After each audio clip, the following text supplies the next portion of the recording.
हाँ तो दोस्तों हम लोग संविधान अभी पढ़ रहे हैं। ये हम लोग का संविधान की ये फर्स्ट हो गया था, भारतीय संविधान के विकास का संक्षिप्त इतिहास। उसके बाद हम लोग का ये दूसरा चैप्टर पढ़ना था। चलिए दूसरा चैप्टर पढ़ते हैं। वो वीडियो नहीं देखे हैं तो आप लोग देख लीजिएगा। भारतीय संविधान कैसे बना, भारतीय संविधान, इसके बारे में पढ़ते हैं। देखिए, कैबिनेट मिशन की संतुष्टियों के आधार पर भारतीय संविधान के निर्माण करने वाली संविधान सभा का गठन जुलाई 1946 में किया गया।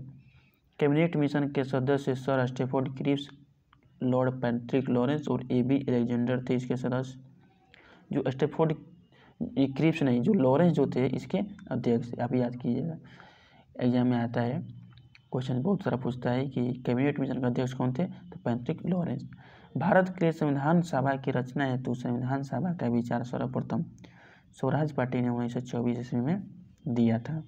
संविधान सभा के सदस्यों की कुल संख्या 389 निश्चित की गई थी, जिनमें 292 ब्रिटिश प्रांतों के प्रतिनिधि, 4 चीफ कमिश्नर क्षेत्रों के प्रतिनिधि एवं 93 देशी रियासतों के प्रतिनिधि थे इसमें शामिल।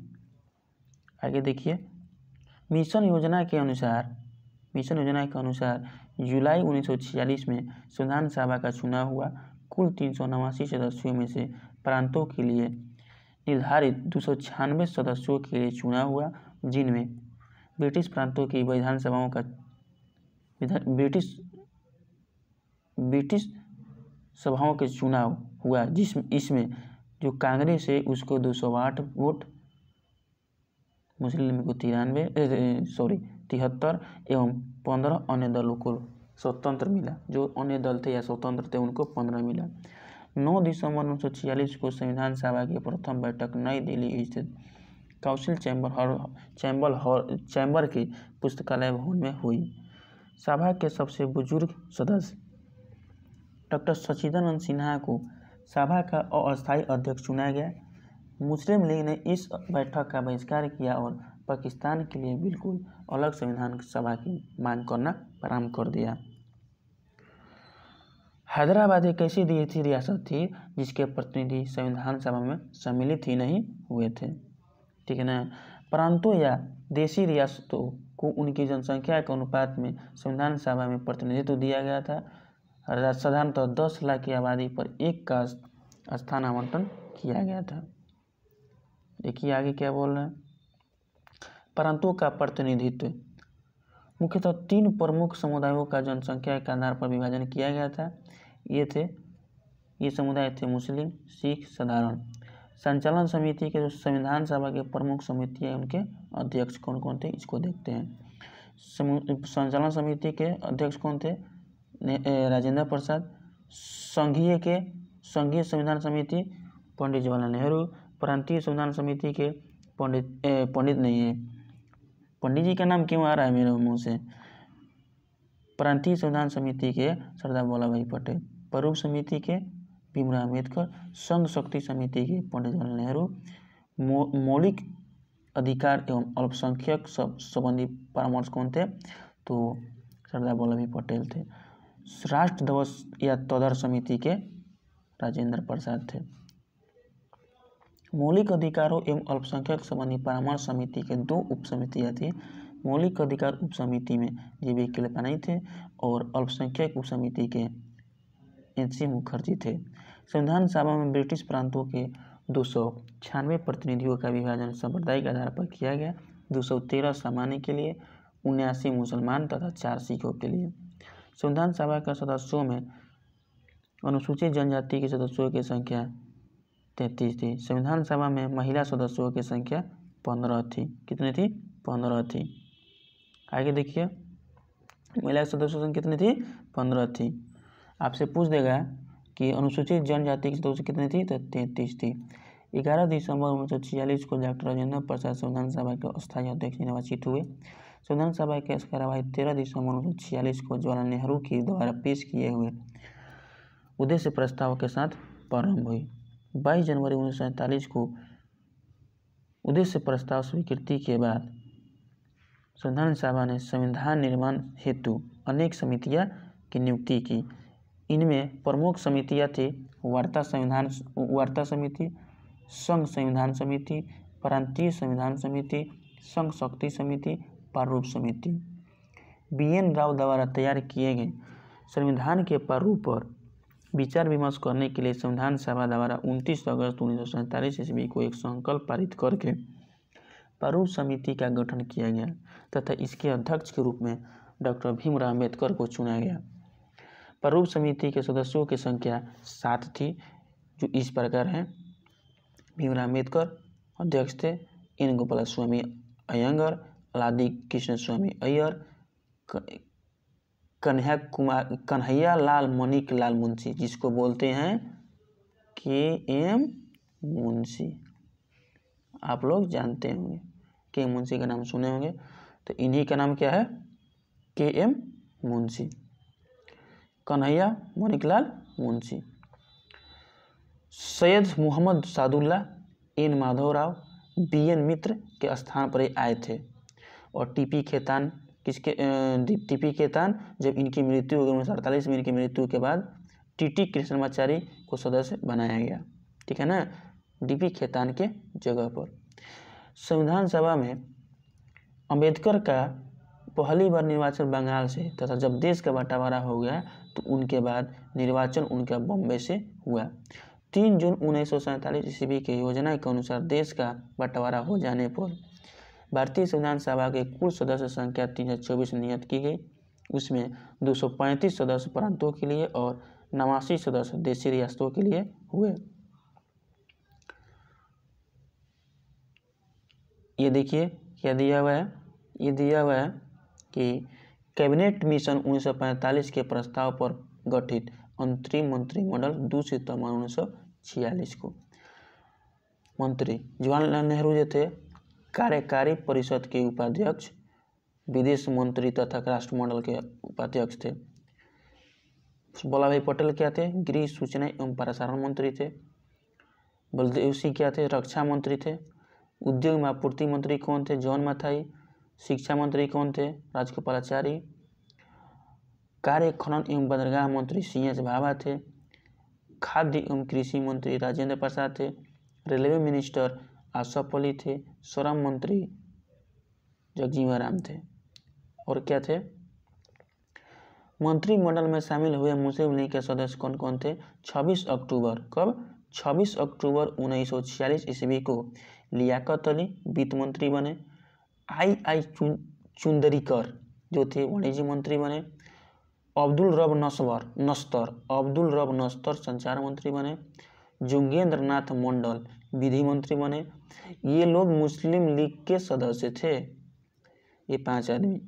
गजानतर अली खान ये कौन थे, स्वास्थ्य मंत्री थे। देश विभाजन के बाद संविधान सभा का पुनर्गठन 31 अक्टूबर 1947 को किया गया और 31 दिसंबर 1947 ईस्वी को संविधान सभा का सदस्यों की कुल संख्या 299 थी, जिनमें प्रांतीय सदस्यों की संख्या 229 एवं देशी रियासतों की संख्या 90 थी। ठीक है, आगे देखिए। प्रारूप समिति ने संविधान के प्रारूप पर विचार विमर्श करने के बाद 21 फरवरी 1948 ईस्वी को संविधान सभा को अपनी रिपोर्ट पेश की। संविधान सभा में संविधान का प्रथम वाचन 4 नवंबर से 9 नवंबर 1948 तक चला। संविधान पर दूसरा वाचन 15 नवंबर 1948 ईस्वी को प्रारंभ हुआ तो 17 अक्टूबर 1949 तक चला। संविधान सभा में संविधान का तीसरा वाचन 14 नवंबर 1949 से शुरू हुआ और 26 नवंबर 1949 तक चला और संविधान सभा द्वारा संविधान को पारित कर दिया गया। इस समय संविधान सभा के सदस्यों की संख्या कितनी थी, 284 सदस्य उपस्थित थे। आगे देखिए, स्वतंत्र भारत जब स्वतंत्र भारत हो गया वो अंतरिम सरकार में थे, सितंबर में थे 1946 में। ये जब भारत आज़ाद हो गया उस समय ये मंत्री 1947 के जवाहरलाल नेहरू जो थे प्रधानमंत्री थे, राष्ट्रमंडल तथा विदेश मंत्रालय के पास इनके पास था और वैज्ञानिक शोध मंत्री थे। गृह मंत्री, सूचना एवं प्रसारण मंत्री एवं राज्यों के मामले के मंत्री सरदार वल्लभ भाई पटेल थे। खाद्य एवं कृषि मंत्री राजेंद्र प्रसाद, शिक्षा मंत्री अबुल कलाम आजाद, रेलवे एवं परिवहन मंत्री जॉन मथाई, विधि मंत्री भीमराव अम्बेडकर, श्रम मंत्री जगजीवन राम, रक्षा मंत्री बलदेव सिंह, सरदार बलदेव सिंह, स्वास्थ्य मंत्री राजकुमारी अमृत कौर थी। ठीक, सी.एच. भाभा जो थे वाणिज्य मंत्री थे, सी.एच. भाभा जो थे वो वाणिज्य मंत्री थे। और संचार मंत्री कौन थे? रफ़ी अहमद किदवई। वित्त मंत्री R.K. षणमुगम सेठी। उद्योग एवं आपूर्ति मंत्री श्यामा प्रसाद मुखर्जी थे। और खान एवं ऊर्जा मंत्री B.N. गाडगिल थे। संविधान निर्माण की प्रक्रिया में कुल 2 वर्ष 11 महीना 18 दिन का समय लगा। संविधान के प्रारूप पर 114 दिन का बहस हुई और संविधान निर्माण कार्य में कुल कितना खर्च हुआ? तो 63,96,729 रुपया खर्च हुआ संविधान को बनाने में। इधर देखिए कुछ महिलाओं के बारे में दिया हुआ था, उनको थोड़ा देख लेते हैं। ये दिया हुआ है कि भारतीय संविधान सभा में महिला सदस्य कितनी थी? 15 थी। यहाँ पर पढ़े हम लोग कौन कौन थी, ये क्वेश्चन बनता है। एक बार देख लेते हैं। अम्मू स्वामीनाथन थी, एनी मैस्क्रीन थी, बेगम आजाद रसूल, दक्षियानी बेलियादुन, जी दुर्गाबाई, हंसा मेहता, कमला चौधरी, लीला रे, मालती चौधरी, पूर्णिमा बनर्जी, रेणुका रे, सरोजनी नायडू, राजकुमारी अमृत कौर, सुचेता कृपलानी, विजया लक्ष्मी पंडित। ये 15 जो थी ये संविधान सभा के सदस्य महिलाएं थी। आगे देखिए, संविधान को जब 26 नवंबर 1949 को संविधान सभा द्वारा पारित किया गया, तब इसमें 22 भाग, 395 अनुच्छेद और 8 अनुसूचियाँ थी। वर्तमान समय में संविधान में 22 भाग है। 22 भाग, 395 अनुच्छेद और 12 अनुसूचियाँ हैं। संविधान के कुल अनुच्छेदों में से 15 अर्थात 5, 6, 7, 8, 9 याद कर लीजिएगा इसको। 5, 6, 7, 8, 9, 60, 324, 366, 67, 79, 80, 88, 91, 92, 93 अनुच्छेदों को 26 नवंबर 1949 को ही परिवर्तित कर दिया गया, जबकि शेष अनुच्छेदों को 26 नवंबर 1950 को लागू किया गया। क्वेश्चन बनता है, आप लोग एक बार ध्यान से देखिएगा कि 26 नवंबर 1949 को जब संविधान को अंगीकृत किया गया तो उस समय कितने संविधान के जो अनुच्छेद थे लागू थे या लागू किए गए? तो 15 यही। और जो शेष जो थे, जबकि शेष अनुच्छेदों को 26 जनवरी 1950 को लागू किया गया। संविधान सभा की अंतिम बैठक 24 जनवरी 1950 को हुई और उसी दिन संविधान सभा के द्वारा डॉक्टर राजेंद्र प्रसाद को भारत का प्रथम राष्ट्रपति चुन लिया गया। संविधान सभा 26 जनवरी 1950 से 1951-52 में हुए आम चुनावों के बाद बनने वाली नई संसद के निर्माण तक भारत के अंतरिम सांसद के रूप में काम किया। ठीक है, संविधान सभा द्वारा किए हुए कुछ अन्य काम क्या इन्होंने किए थे? इसने मई 1949 में राष्ट्रमंडल में भारत की सदस्यता का सत्यापन किया। इसने 22 जुलाई 1947 को राष्ट्रीय ध्वज को अपनाया। इसने 24 जनवरी 1950 को राष्ट्रगान को अपनाया। ठीक है, आगे देखिए कि 26 जुलाई ये डेट अच्छा है, याद करके रखिएगा।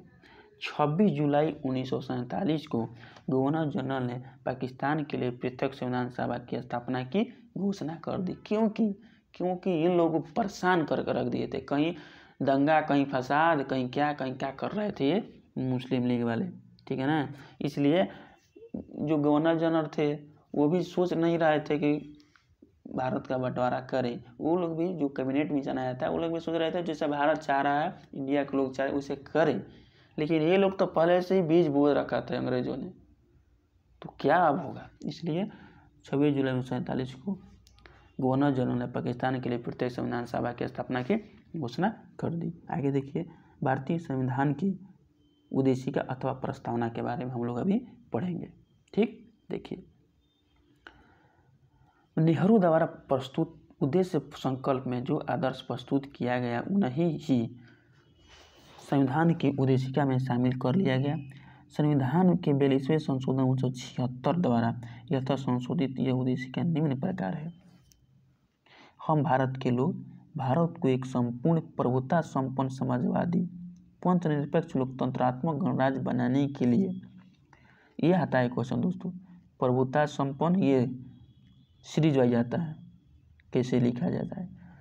पर पहले से प्रभुता संपन्न समाजवादी पंथ निरपेक्ष लोकतंत्रात्मक गणराज्य बनाने के लिए तथा उनके समस्त नागरिकों को सामाजिक, आर्थिक और राजनीतिक न्याय, विचार, अभिव्यक्ति, विश्वास, धर्म, उपासना की स्वतंत्रता, प्रतिष्ठा और अवसर की समता प्राप्त करने के लिए तथा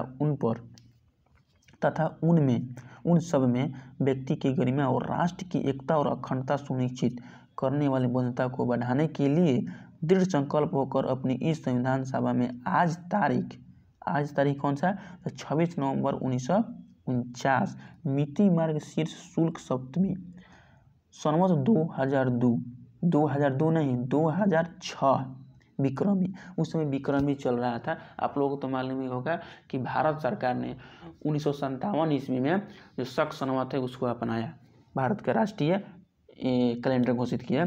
तो उस समय जब देश आज़ाद हुआ उस समय भारत में विक्रमी चल रहा था। तो विक्रमी के अनुसार 2006 विक्रमी में हमारा देश आज़ाद हुआ था। इधर द्वारा इस संविधान को अंगीकृत, नियमित और आत्मसमर्पित करते हैं। ठीक है ना। आगे देखिए प्रस्तावना के बारे में कुछ क्या मुख्य बातें हैं कि संविधान की प्रस्तावना को संविधान की कुंजी कहा जाता है। प्रस्तावना संविधान का आरंभिक अंक होते हुए भी कानूनी तौर पर उसका भाग नहीं माना जाता है। प्रस्तावना जो है वो संविधान के पहले अंक में ही है, फर्स्ट पेज पर ही है। खोलेंगे ना फर्स्ट पेज पर ही मिलेगा आपको, लेकिन उसको भाग नहीं माना जाता है संविधान का। प्रस्तावना के अनुसार संविधान के अधीन समस्त शक्तियों का केंद्र बिंदु अथवा स्रोत भारत के लोग ही हैं। प्रस्तावना में लिखित शब्द यथा हम भारत के लोग इस संविधान को अंगीकृत, अधिनियमित और आत्मसमर्पित करते हैं भारतीय लोगों को सर्वोच्च प्रभुता का उद्घोषणा करता है।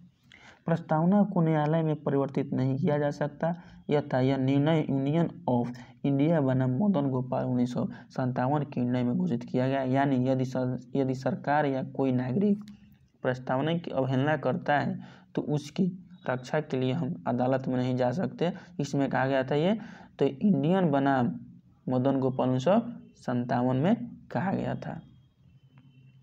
आगे देखिए और क्या क्या कहा गया था, बहुत सारे वाद आए थे। देखिए इसमें लूसेंट में तो कम ही वाद दिया है, बहुत सारा वाद थे।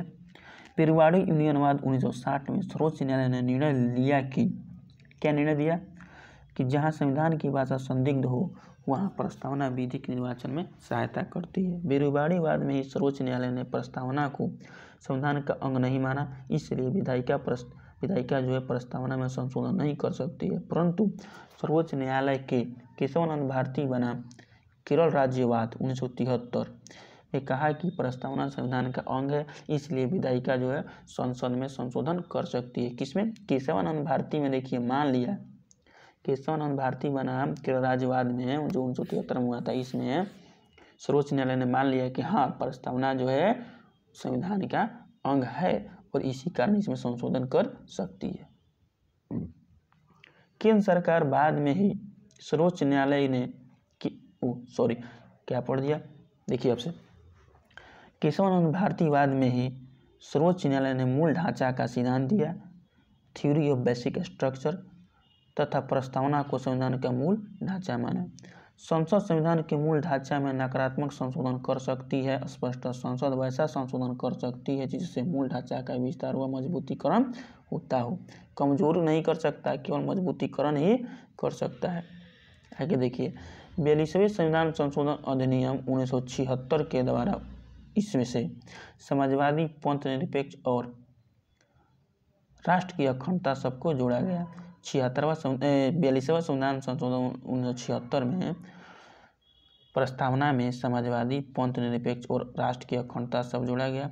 भारत के संविधान की प्रस्तावना में 3 प्रकार के न्याय है, सामाजिक, आर्थिक एवं राजनीतिक न्याय। 5 प्रकार की स्वतंत्रता है, विचार, अभिव्यक्ति, विश्वास, धर्म, उपासना की स्वतंत्रता एवं 2 प्रकार की समानता है, प्रतिष्ठा एवं अवसर की समानता का उल्लेख किया गया है। भारत का संविधान विश्व के सबसे बड़ा लिखित एवं सर्वाधिक व्यापक संविधान है। यह अंशतः कठोर और अंशतः लचीला है। लिखित संविधान की अवधारणा फ्रांस की देन है। भारतीय राजनीतिक व्यवस्था में संविधान सर्वोच्च है। भारत का संविधान अपना प्राधिकार भारत की जनता से प्राप्त करता है। भारत सरकार अधिनियम 1935 व संविधान संशोधन वह संवैधानिक दस्तावेज है। क्या बोल रहा है देखिए अब से कि भारत सरकार अधिनियम जो 1935 है वह संवैधानिक दस्तावेज है जिसका भारतीय संविधान तैयार करने पर गहरा प्रभाव पड़ा है। मैं बता दूं कि भारतीय संविधान में कितने अनुच्छेद है? 395 अनुच्छेद है ना। इनमें से लगभग 250 अनुच्छेद जो है वो यहीं से लिया गया है। कहाँ से? तो भारत शासन अधिनियम 1935 से। भारत के संविधान में संघीय शासन शब्द का प्रयोग कहीं भी नहीं किया गया है। आपसे क्वेश्चन पूछ देगा कि भारत के संविधान में संघीय शब्द का प्रयोग कहाँ किया गया है, किस अनुच्छेद में? तो कहीं पर भी नहीं किया गया है। भारत के संविधान में भारत को राज्यों का संघ घोषित किया गया है। क्या घोषित किया गया? राज्यों का संघ घोषित किया गया है। आगे देखते हैं भारतीय संविधान के विदेशी स्रोत। जो भारतीय संविधान में विदेशों से स्रोत लिया गया है, किस देश से कौन सा चीज़ लिया गया है, कौन सा कानून लिया गया है, उसके बारे में अभी हम लोग देखेंगे। देखिए भारत के संविधान के निर्माण में निम्न देशों के संविधान से सहायता ली गई है। संयुक्त राज्य अमेरिका से क्या लिया गया है? प्रस्तावना, मौलिक अधिकार, न्यायिक पुनर्वलोकन, संविधान की सर्वोच्चता, न्यायपालिका की स्वतंत्रता, निर्वाचित राष्ट्रपति एवं उस पर महाभियोग, उपराष्ट्रपति, उच्चतम एवं उच्च न्यायालय के न्यायाधीशों को हटाने की विधि एवं वित्तीय आपात अमेरिका से लिया गया है। ब्रिटेन से क्या क्या लिया गया है? संसदात्मक शासन प्रणाली, एकल नागरिकता एवं विधि निर्माण प्रक्रिया, विधि का शासन, संसदीय विशेषाधिकार, मंत्रिमंडल प्रणाली, परमाधिकार लेख एवं द्विसदन वाद लिया गया है ब्रिटेन से। आगे देखिए कि आयरलैंड से क्या क्या लिया गया है।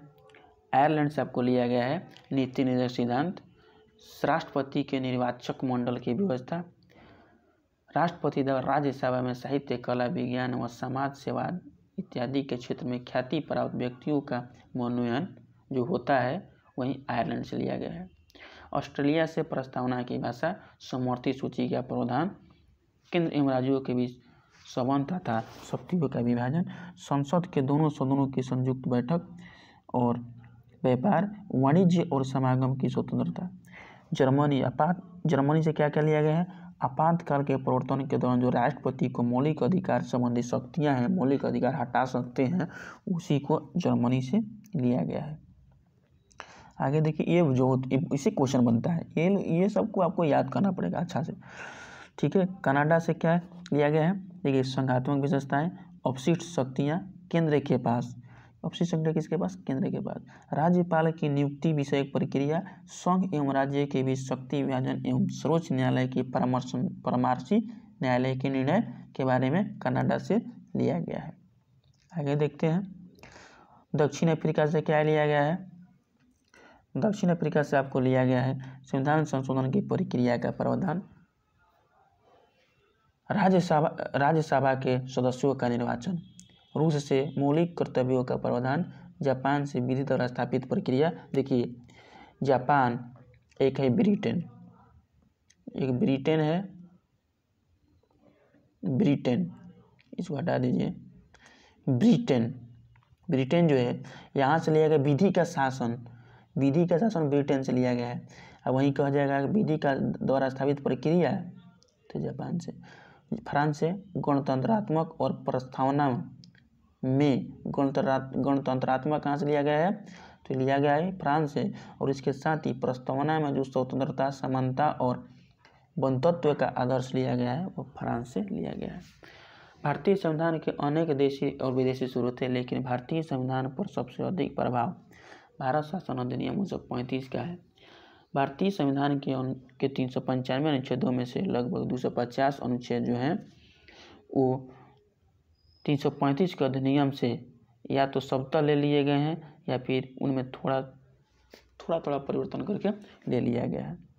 देखिए अब पढ़ते हैं हम लोग भारतीय संविधान की अनुसूची के बारे में। भारतीय संविधान की अनुसूची, प्रथम अनुसूची में इसमें भारतीय संघ के घटक राज्यों 8 राज्यों और संघ शासित 8 28 राज्य 28 राज्य एवं संशासित 8 क्षेत्रों का उल्लेख किया गया है। संविधान के 69वें संशोधन के द्वारा दिल्ली को राष्ट्रीय राजधानी क्षेत्र का दर्जा दिया गया है। किस संशोधन के द्वारा? तो 69वें संविधान संशोधन के द्वारा। आगे देखिए,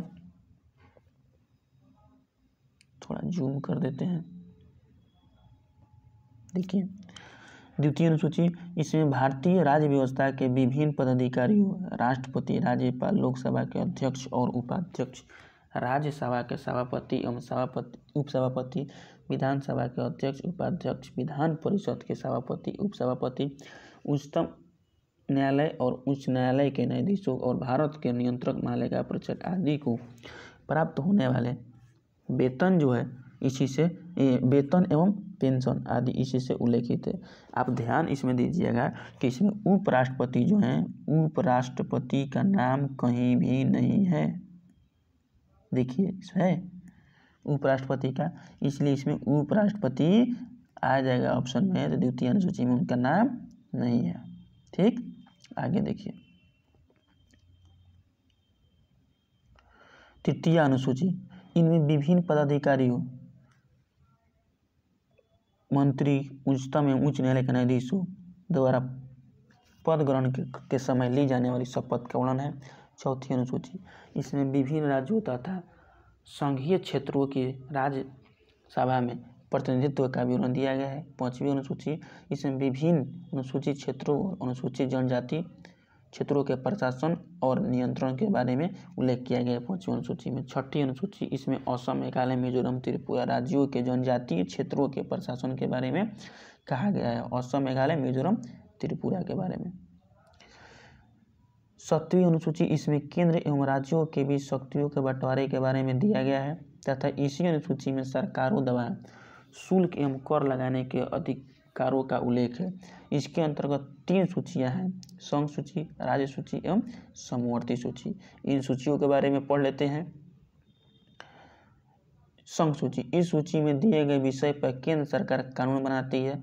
संविधान के लागू होने के समय इसमें कितने 97 विषय थे, लेकिन अभी कितने 100 विषय हैं। संघ सूची के कुछ महत्वपूर्ण विषय हैं, जैसे देश की प्रतिरक्षा, विदेशी मामले, युद्ध एवं शांति, रेल, डाक, तार, मुद्रा, बैंकिंग, परमाणु शक्ति, ये सब बहुत सारा अभी 100 विषय है। राज्य सूची, इस सूची में दिए गए विषय पर राज्य सरकार कानून बनाती है। राष्ट्रीय हित से संबंधित होने पर केंद्र सरकार भी कानून बना सकती है। संविधान के लागू होने के समय इसके अंतर्गत कितने विषय थे? तो 66 विषय थे, 66। वर्तमान में 61 विषय हैं। राज्य सूची में शामिल कुछ विषय हैं, जैसे शांति और व्यवस्था, पुलिस, जेल, स्थानीय शासन, कृषि, जनस्वास्थ्य, राज्य के अंदर होने वाले व्यापार, न्याय विभाग, ये सब किसके अंतर्गत आता है? तो ये राज्य सूची के अंतर्गत आता है। आगे देखिए, समवर्ती सूची के बारे में क्या बोल रहा है। इसके अंतर्गत दिए गए विषय पर केंद्र और राज्य दोनों सरकारें कानून बना सकती है, परंतु कानून के विषय समान होने पर केंद्र सरकार द्वारा बनाए गए कानून ही मान्य होता है। राज्य सरकार द्वारा बनाया गया कानून केंद्र सरकार के कानून बनाने के साथ ही समाप्त हो जाता है। संविधान जब लागू हुआ था उस समय समवर्ती सूची में 47 विषय थे, वर्तमान में 52 विषय हैं। समवर्ती सूची के कुछ प्रमुख विषय हैं, दीवानी, फौजदारी, कानूनी एवं प्रक्रिया, विवाह तथा तलाक, शिक्षा, आर्थिक नियोजन, बिजली, समाचार पत्र, श्रमिक संघ, वन आदि, ये सब समवर्ती सूची में है। 8वीं अनुसूची के बारे में पढ़ते हैं। इसमें भारत की 22 भाषाओं का उल्लेख है। मूल रूप से 8वीं अनुसूची में 14 भाषाएं थी। 1967 में 21वां संविधान संशोधन हुआ और सिंधी को 1992 में 71वां। ठीक है ना। देखिए, आप क्या आपसे पढ़ते हैं, समझ में नहीं आएगा। देखिए, 8वीं अनुसूची, इसमें भारत के 22 भाषाओं का उल्लेख किया गया है। मूल रूप से 8वीं अनुसूची में 14 भाषाएं हैं। 1967 में 21वें संशोधन में सिंधी को जोड़ा गया था। 1992 में 71वें संविधान संशोधन द्वारा कोंकणी, मणिपुर, नेपाली को जोड़ा गया और 2003 में 92वें संविधान संशोधन में मैथिली, संथाली, डोगरी और बोडो को। इसको याद करने के लिए देखिए तरीका है बोर्ड मास। कैसे? बोड, बोडो, बोड, डो से डोंगरी, और माँ से मैथिली, स से डबल एस से संथाली, बोड मास। बोड मास आप इसको याद कर सकते हैं, बोड मास आपको याद कर सकते हैं। इसका देखिए क्या है, नमक, ये न म क, कब? 1992 में 71वां संविधान संशोधन के तहत। ठीक, आगे देखिए 9वीं अनुसूची।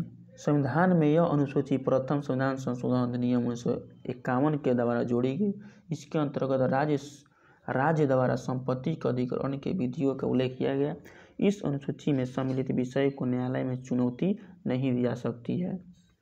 वर्तमान में इस अनुसूची में 284 अधिनियम है। अब तक यह मानना था कि, नोट में देखिए क्या लिखा है, अब तक यह मानना था कि संविधान के 9वीं अनुसूची में सम्मिलित कानूनों की न्यायिक समीक्षा नहीं की जा सकती है।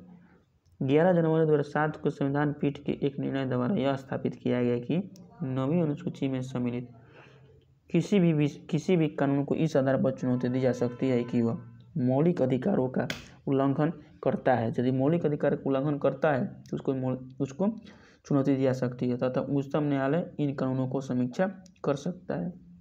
मौलिक अधिकार हनन नहीं होना चाहिए। केंद्र सरकार जो भी नियम बनाए, लेकिन जो मौलिक अधिकार है उसमें हनन होगा, उच्चतम न्यायालय छोड़ेगा नहीं उनको। ठीक, आगे देखिए 10वीं अनुसूची। यह संविधान में 92वें संशोधन, ये संविधान 92वें संशोधन 1985 के द्वारा जोड़ी गई। इसमें दल बदल से संबंधित प्रावधानों का उल्लेख किया गया है। इसमें 10वीं अनुसूची में 92वें संशोधन 1985। 11वीं अनुसूची। यह अनुसूची संविधान में 73वें संविधान संशोधन 1993 के द्वारा जोड़ी गई। इसमें पंचायती राज संस्थाओं को कार्य करने के लिए 29 विषय प्रदान किए गए हैं। 12वीं अनुसूची के बारे में देखते हैं। यह अनुसूची संविधान में 74वें संविधान संशोधन द्वारा 1993 में जोड़ी गई। इसमें शहरी क्षेत्र की स्थानीय स्वशासन संस्थाओं को कार्य करने के लिए 18 विषय प्रदान किए गए हैं। ठीक है, आगे देखिए देशी रियासतों का विलय। क्या बोल रहे हैं दोस्तों, आगे पढ़ेंगे? छोड़ दें, चलिए इसको अब आगे पढ़ते हैं। दूसरे वीडियो में पढ़ेंगे देशी रियासतों का विलय, दूसरे वीडियो में पढ़ेंगे। वीडियो बहुत बड़ा हो जाएगा, इसलिए दूसरे वीडियो में पढ़ेंगे। ठीक है, 6 से पढ़ना है और क्या। ठीक है दोस्तों, सब्सक्राइब करना चैनल को ना मत भूलिएगा और वीडियो को लाइक कीजिएगा। Thank you.